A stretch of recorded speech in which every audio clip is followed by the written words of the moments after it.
क्या हाल है? तो चलिए सबसे पहले हम चैप्टर शुरू करेंगे द ईव ऑफ इंडिपेंडेंस। देखो सबसे पहले अगर मैं बात करूं इंडियन इकोनॉमिक डेवलपमेंट की, तो इंडियन इकोनॉमिक डेवलपमेंट में हमने पढ़ना क्या है पूरी बुक में कि हमारा देश पहले इंडिपेंडेंस से पहले क्या था और इंडिपेंडेंस के बाद क्या हो गया, ऐसा क्या कर दिया, क्या खिला दिया ब्रिटिशर्स ने कि हमारा भारत ऐसा हो गया और आजादी से पहले कैसा था।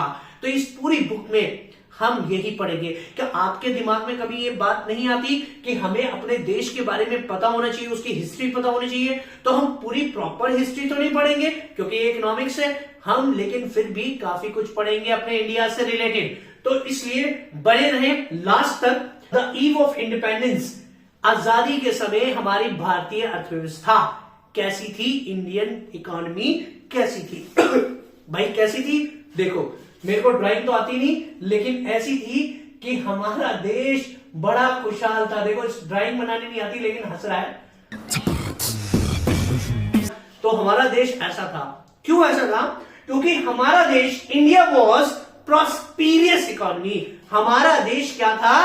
प्रॉस्पेरियस था, यानी खुशहाल था, सेल्फ रिलायंट था, इंडिपेंडेंट था। हमें किसी की जरूरत नहीं थी इंपोर्ट की, खुद हम आत्मनिर्भर थे। हमारी भारतीय अर्थव्यवस्था उस समय भी क्या थी? हमारी भारतीय अर्थव्यवस्था उस समय यानी इंडियन इकोनॉमी उस टाइम क्या थी? सेल्फ रिलायंट, यानी हम खुद प्रोडक्शन इतना कर लेते थे कि हमें बाहर वालों की जरूरत नहीं पड़ती थी। अंग्रेजों के रूल से पहले हमारा देश क्या था? हमारा देश था प्रॉस्पेरियस इकोनॉमी, सेल्फ रिलायंट। हमें किसी आयात वायात की, इंपोर्ट्स की जरूरत नहीं थी। हमें किसी भी देश की एरो गैरो की जरूरत नहीं थी, यानी हमें किसी के लिए किसी के ऊपर डिपेंड होने की जरूरत नहीं थी। तो दूसरा, हमारी इकोनॉमी एक और थी, एग्रेरियन इकोनॉमी थी। एग्रेरियन इकोनॉमी क्या होता है कि एग्रेरियन का मतलब जो एग्रीकल्चर, यानी जिसमें पॉपुलेशन उनका जो मेन सोर्स होता है वो सिर्फ एग्रीकल्चर है। तो इंडिया का जो मेन सोर्स था, मेन सोर्स क्या था लिवलीहुड का? वो क्या था? एग्रीकल्चर। हमारे पॉपुलेशन का 85% डायरेक्ट और इनडायरेक्ट क्या है? एग्रीकल्चर से एंगेज था। Third, well known in handicraft. भाई हाथों के हुनर में तो हम बहुत माहिर थे और आज भी हैं। यानी हमारे देश के अंदर इतने मतलब कलाकार लोग थे कि हाथों से हर एक चीज इतनी खूबसूरत बनाते थे कि हम पूरे वर्ल्ड वाइड लेवल पर क्या थे? फेमस थे। जैसे इसमें हमने एग्जांपल लिया कॉटन एंड सिल्क टेक्सटाइल्स, हाथों से कपड़े बनाते थे भैया, ऐसी ऐसी स्मॉल इंडस्ट्रीज हमने बनाई थी। और सिल्क भी हमारे देश का बहुत अच्छा माना जाता था। वैसे तो सबसे टॉप पर चाइना का होता है, लेकिन फिर भी इंडिया का भी सिल्क क्या था? बहुत अच्छा था उस टाइम पर भी। और मेटल और प्रीशियस स्टोन, जिससे यानी हाथों से बनाकर बहुत तरह की चीजें जो हम आपने देखी होगी, प्रीशियस स्टोन का इस्तेमाल किया जाता था। तो ये तीन चीजें ऐसी थी, यानी इकोनॉमी हमारी प्रॉस्पेरियस थी, एग्रेरियन थी और वेल नोन इन हैंडीक्राफ्ट। किसी के भी मुंह में पानी आ जाएगा भाई। तो ब्रिटिशर्स देख रहे थे, कलप रहे थे, तो पता नहीं न जाने किसकी नजर लग गई कि अंग्रेजों की नजर पड़ी। क्या बात है यार, यही एक ऐसी इकोनॉमी है जो हमें डेवलप कर सकती है। ब्रिटिशर्स की सोच थी, लेकिन अब डायरेक्ट तो अटैक नहीं कर सकते ना। अब मान लो आप किसी को खाता हुआ देख लो कि यार आपके मुंह में पानी आ जाए, वो रसगुल्ला खा रहा है, तो आप उसके छीन थोड़ी लोगे। पहले आप क्या करोगे? चेप होगे उससे थोड़ी देर, उससे बात करोगे, फिर जाके बात करते करते फिर उसकी प्लेट में हाथ डालोगे, है ना? तो वही वाली बात है कि सबसे पहले इन्होंने क्या किया कि ब्रिटिशर्स ने क्या किया, इनका पर्पस क्या था कि पहले यार बिजनेस करके देखते हैं इंडिया के साथ। तो यहां पर ब्रिटिशर्स एक ईस्ट इंडिया कंपनी के रूप में आए, कंपनी लेकर आए। ट्रेड पर्पस था उनका कि हम भाई बिजनेस करेंगे। और बिजनेस कब स्टैब्लिश किया उन्होंने ईस्ट इंडिया कंपनी ने? 1600 के अराउंड, 1600 के आसपास, ठीक है ना? तो वो आ गए। जब वो आ गए और धीरे धीरे उन्होंने काम अपना फैलाना शुरू कर दिया। काम फैलाना शुरू कर दिया। अब नजर तो भाई उनकी किस चीज पर थी? इन चीजों पर थी कि भाई एग्रेरियन है, ठीक है ना, रॉ मटेरियल मिल सकता है, मतलब यहां से हम क्या कर सकते हैं, स्मॉल एंड कॉटेज इंडस्ट्रीज को ध्वस्त कर सकते हैं, एक तरीके से अपनी इंडस्ट्री ला सकते हैं। उनका मकसद हमें खत्म करना नहीं था, बर्बाद करना नहीं था, उनका मकसद था अपने आप को समृद्ध करना, प्रॉस्पिरस करना, लेकिन किसी को नीचे गिराकर खुद सही होना यह अच्छी बात नहीं, है ना। तो लेकिन ब्रिटिशर्स ने ऐसा सोचा। अब 1757 में वो टाइम आ गया ब्रिटिशर्स के लिए, वो वक्त आ गया कि इन्होंने ऐलान कर दिया वॉर का। एक लड़ाई लड़ी गई, बैटल ऑफ प्लासी, एक जगह है प्लासी, ठीक है। तो वहां एक लड़ाई लड़ी गई, कब लड़ी गई? 1757 में, 1757 में एक लड़ाई लड़ी गई और उसमें हमारा देश हार गया और ब्रिटिशर्स जीत गए। तो जो ब्रिटिश इकोनॉमी थी 1757 में आगाज कर दिया ब्रिटिश गवर्नमेंट ने कि हम रूलर इकोनॉमी हो गए और इंडिया इकोनॉमी बन गई कौन सी? कॉलोनियल। तो अब यहां पर तो हम हंस रहे थे, अब हमारे रोने वाले दिन शुरू हो गए, क्योंकि हमारे जितनी भी पॉलिसी थी उस पर सब पॉलिसी यानी डिसीजन लेने का अधिकार किस पर चला गया? ब्रिटिशर्स का चला गया, और इसी को कॉलोनियल कहते हैं, ठीक है ना। अब बात आती है, अब इंडिया हमारा देश कैसा हो गया था भाई, कैसा बन गया आफ्टर ब्रिटिश रूल? इंडिया कैसा बन गया? तो आफ्टर ब्रिटिश रूल इंडिया बन गई कॉलोनियल इकोनॉमी, ये मैंने आपको बता दिया। यानी इंडिया के सारे पॉलिटिकल डिसीजंस, राइट, सब किसके पास चले गए भाई? ब्रिटिश गवर्नमेंट के हाथ में चले गए, और सारी वेल्थ धीरे धीरे वो ड्रेन होती चली गई फ्रॉम इंडिया टू ब्रिटिश। अब सेमी फ्यूडल इकोनॉमी बन गई हमारी। सेमी फ्यूडल इकोनॉमी का मतलब क्या होता है भाई? सेमी फ्यूडल का मतलब होता है रिलेशनशिप बिटवीन टू, यानी एक लैंडलॉर्ड्स और टेनेंट के बीच में जमींदारी सिस्टम आ गया। इसने सेमी फ्यूडल इकोनॉमी ने जन्म दिया, ब्रिटिशर्स ने जन्म दिया, किस चीज का जन्म दिया भाई?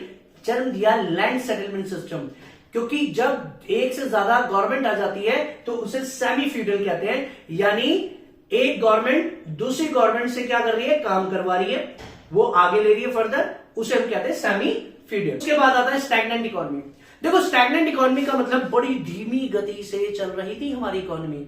जब ब्रिटिशर्स आए ना, निचोड़ दिया, जैसे कपड़े को हम धोने के बाद निचोड़ देते हैं ना, ऐसे ही हमारे देश को इतना निचोड़ दिया कि हमारी इकोनॉमी बन गई स्टैग्नेंट। अब स्टैग्नेंट इकोनॉमी हम क्यों कह रहे हैं? क्योंकि जब डॉक्टर राव ने क्या किया, इसके बारे में आंकलन किया, इसकी कैलकुलेशन की, अपनी नेशनल इनकम और पर कैपिटल इनकम की, देश के एग्रीगेट आउटपुट की, तो पता चला कि भैया हमारी ग्रोथ तो सिर्फ 2% रह गई पूरे देश की।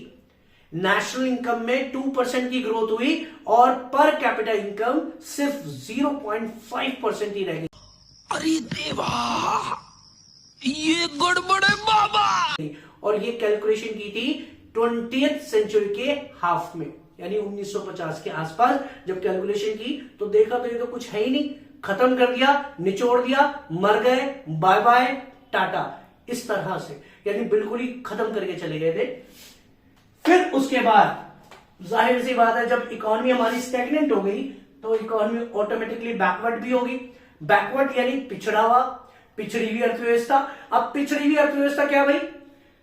हमारा जो लैंड सेटलमेंट सिस्टम, यानी लो productivity, traditional method of agriculture, पुराने रीति रिवाज से हम क्या कर रहे थे? एग्रीकल्चर कर रहे थे। High death rate and birth rate और मास इलिटरेसी, यानी आपके बारे में बात हो रही है, यानी जो अनपढ़ता है, यानी इलिटरेसी रेट है, वो बहुत ज्यादा बढ़ गई थी, मास इलिटरेसी।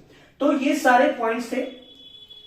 एंड डिप्लीटेड इकोनॉमी, देखो डिप्लीटेड इकोनॉमी का मतलब क्या होता है? डिप्लीटेड इकोनॉमी का मतलब होता है कि जब हमारी फिजिकल एसेट्स को पूरी तरीके से डेप्रिशिएट कर दिया था, उसकी वैल्यू पूरी तरीके से क्या कर दी थी? इन्होंने निचोड़ दी थी। जब फिजिकल एसेट्स को एक्सेसिव तरीके से इस्तेमाल किया जाता है, डेप्रिसिएशन कहते हैं उसको, कि आपने जरूरत से ज्यादा हमारी एसेट्स का इस्तेमाल किया, इसलिए हमारी इकोनॉमी क्या बन गई? Depleted economy. और last is amputated economy. Amputated economy का मतलब डिवाइड एंड रूल। बहुत अच्छे तरीके से हम सब जानते हैं, इन्होंने एक ही काम किया, फूट डालो और शासन करो। हमारा देश ऐसी बन के रह गया। आज भी कई जगह हमें इसी तरीके से क्या है किया जाता है, डिवाइड एंड रूल। तो ये हमारी सारी इकोनॉमी के क्या थे? फीचर्स थे आफ्टर ब्रिटिश रूल, और 3 फीचर्स क्या थे बिफोर ब्रिटिश रूल, ठीक है, अब हम आगे बढ़ते हैं कि फाइनली इंडिया गॉट फ्रीडम। हमारे देश ने आजादी प्राप्त कर ली। कब भाई? 1947, 15 अगस्त 1947 को हमारा देश फाइनली आजाद हुआ। और इस तरह से 1757 से लेकर 1947 तक के बीच में ब्रिटिश रूल रहा। तो कुल मिलाकर हो गया कितने? 190 ईयर्स। ठीक है, इसे अराउंड 200 ईयर्स क्यों कहते हैं? क्योंकि कुछ लोग कह रहे हैं कि ईस्ट इंडिया कंपनी जब आई थी 1600 में, तो एक वार और हुई थी बीच में, कई बार इन्होंने कोशिश की, लेकिन फाइनली जो आए वो 1757 में उन्होंने डिक्लेयर किया कि हम क्या हो गया, ब्रिटिश रूल आ गया भाई यहां। तो हम 190 ईयर्स एग्जैक्ट है वैसे। तो 190 ईयर्स हम मान के चल रहे, मान के चल मतलब हम मानेंगे 190 ईयर्स। अब जब देश आजाद हुआ भाई, हमारा देश अब क्या हो रहा है? खुशियां मना रहा है, तो हंस रहा है, दोबारा से हंसना शुरू कर दिया, दोबारा से हंसना शुरू कर दिया ना। लेकिन क्यों हंसना शुरू कर दिया? क्योंकि अब हमारा देश फ्री हो गया, आजाद हो गया। लेकिन जब इतने सारे लोगों ने, Dadabhai Naoroji, William Digby, Findlay Shirras, V K R V Rao and R C Desai, इन सब ने क्या किया?